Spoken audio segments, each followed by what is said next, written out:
শত শত বছর আগে তৈরি একটি কাঠের মন্দির, অথচ অসংখ্য ভূমিকম্পের পরেও সেটি এখনো দাঁড়িয়ে আছে প্রায় আগের মতোই। প্রশ্ন হলো, এমন কি কৌশল লুকিয়েছিল এর নির্মাণে যা প্রকৃতির ভয়ঙ্কর কম্পনকেও হার মানিয়েছে?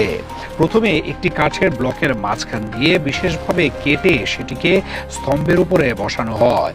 এরপর দুটি তক্তায় বর্গাকার খাঁজ তৈরি করে সেগুলোকে এমনভাবে একসঙ্গে আটকানো হয় যেন আলাদা কোনো প্যারেক বা ধাতব সংযোগ ছাড়াই তারা একটি শক্ত কাঠামোয় পরিণত হয়।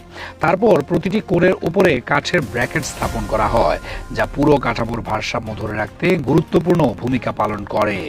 কাজটি এখানেই শেষ হয়নি। একই পদ্ধতি বারবার ব্যবহার করে একের পর এক স্তর তৈরি করা হয়, তবে প্রতিটি নতুন স্তরে আগের চেয়ে বড় তক্তা ব্যবহার করা হয়।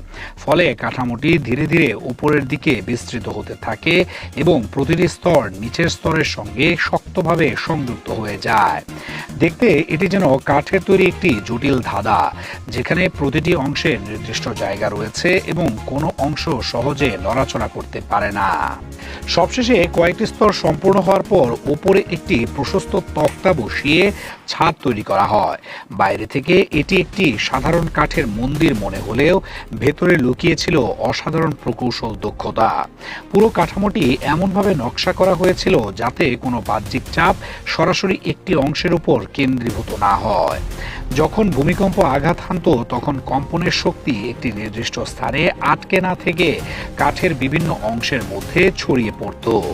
শক্তিটি ধাপে ধাপে উপরের দিকে ভ্রমণ করত এবং পথিমধ্যে সমানভাবে বণ্টিত হয়ে যেত।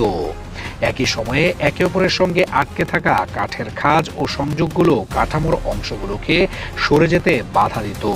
ফলে প্রবল কম্পনের মধ্যেও মন্দিরটি নিজের ভারসাম্য ধরে রাখতে পারত। আর এই অসাধারণ নির্মাণ কৌশলের কারণেই শত শত বছর পেরিয়ে গেলেও মন্দিরটি এখনো সময় আর ভূমিকম্পের বিরুদ্ধে নিজের অস্তিত্ব টিকিয়ে রেখেছে।